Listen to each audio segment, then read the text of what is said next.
meet Dr. McNeil, you can see how she's invested herself in Carolina's community.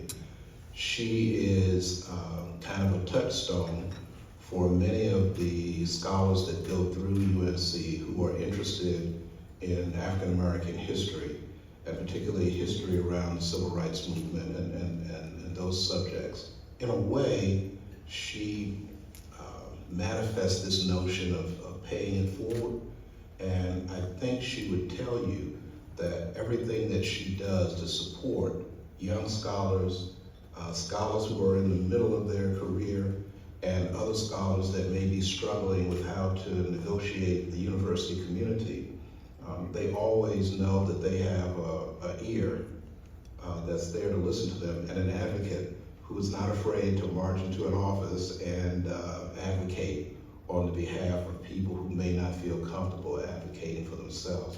The point, I think, that's not lost on people here at the university is that when she marches into your office, it's with a notion that she's trying to do something to help the university move forward.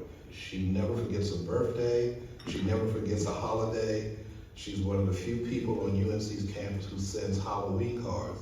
So as much as she is a consummate professional, she's not above making sure that you understand that we're social people. We're not simply individuals placed in a position to do a job without having these personal feelings and attachments.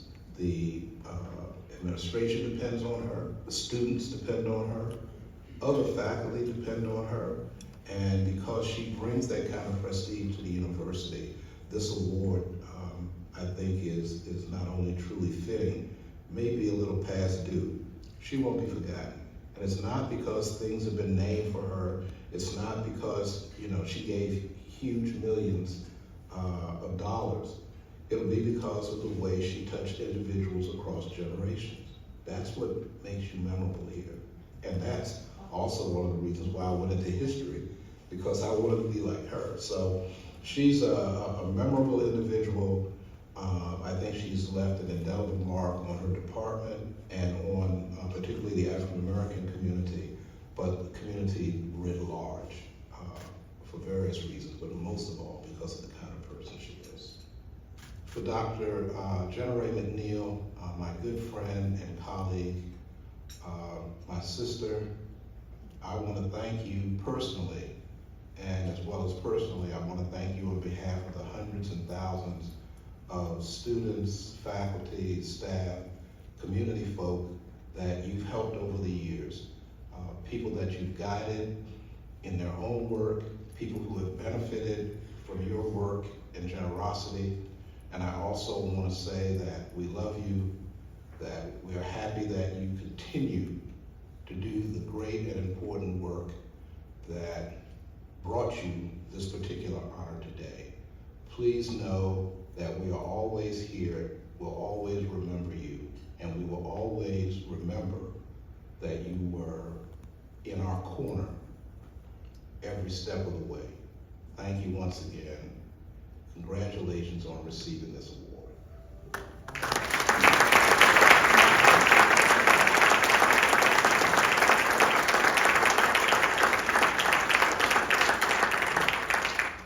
Will Genna Rae McNeil and Trustee Perrin Jones please join me at the podium?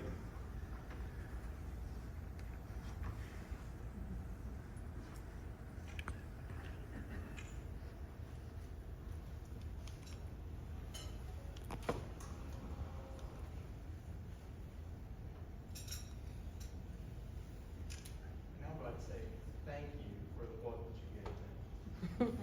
Giving back. Thank you for that. For her dedication, commitment, loyalty, and service to the University of North Carolina at Chapel Hill and beyond, Genna Rae McNeil receives the William Richardson Davie Award.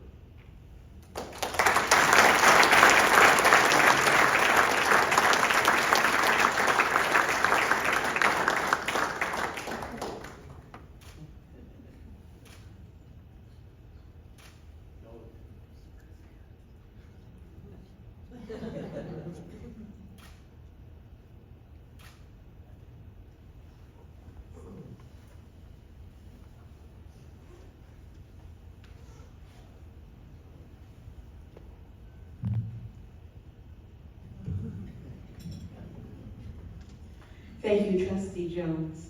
Good evening, trustees, Chancellor Gustowitz, the Carolina community, guests here gathered. I stand before you on the shoulders of my ancestors of African descent, particularly my educated parents, Drs. Jessie J. and Pearlie Walker McNeil. To all of my ancestors, as well as preeminently to my creator, I pay homage. With greatest appreciation, members of the Board of Trustees, I thank you for bestowing upon me the Davie Award, which I accept with humility. To each of my fellow honorees, I offer sincere congratulations. I am grateful for the opportunity to share this experience with representatives of my family and friends who have come from across the nation to be with me this evening. I cannot thank you enough. Would you please stand?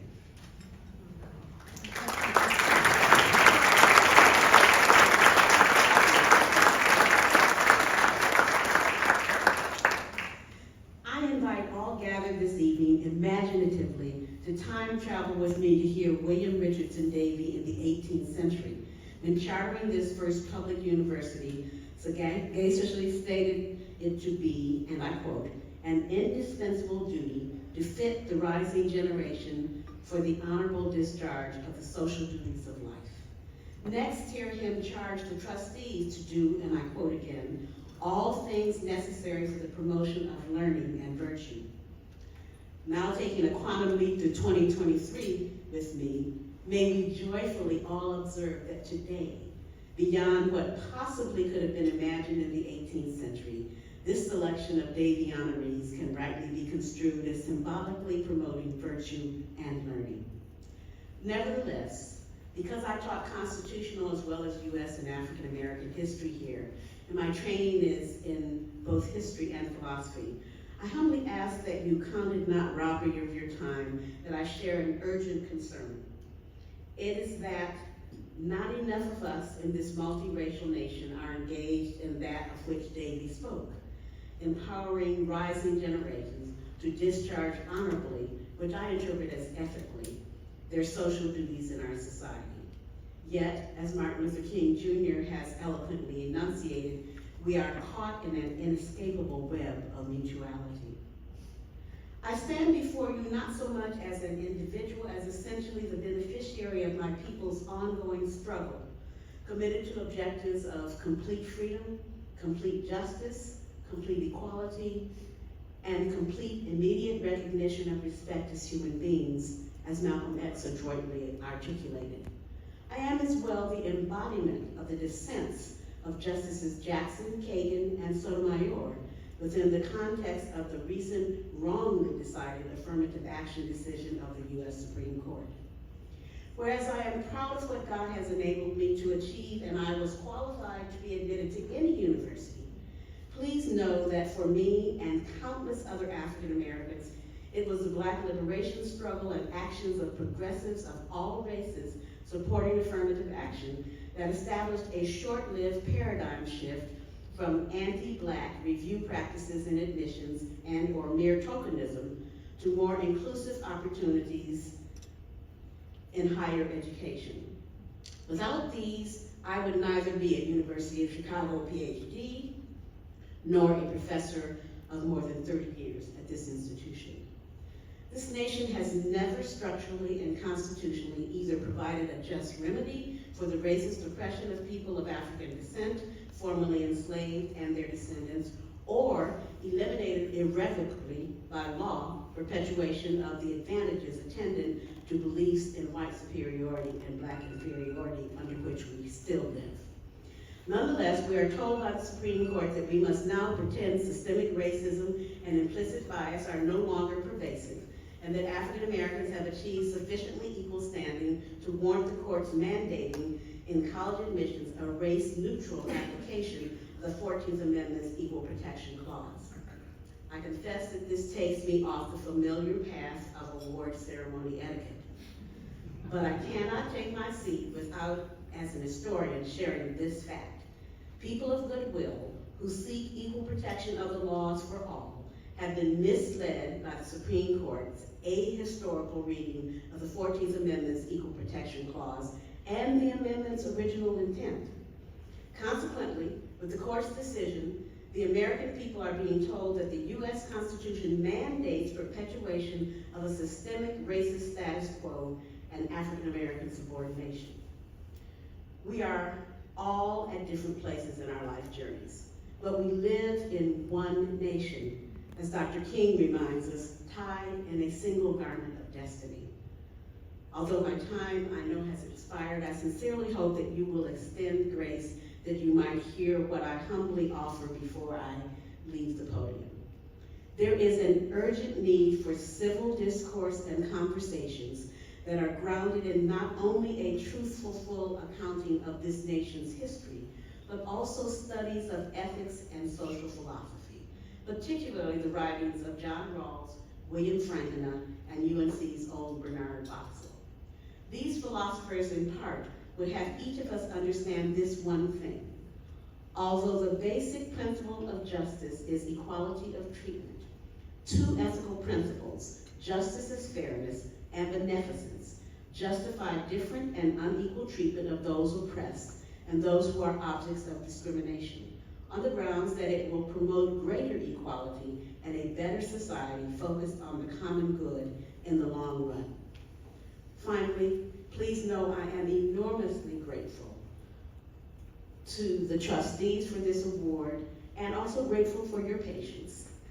I am accepting this high honor with hope and in faith, believing the creator of humankind looks to discover whether or not we can make justice and beneficence real in time and space by our intention, will, and actions. May God bless you and your families and your friends.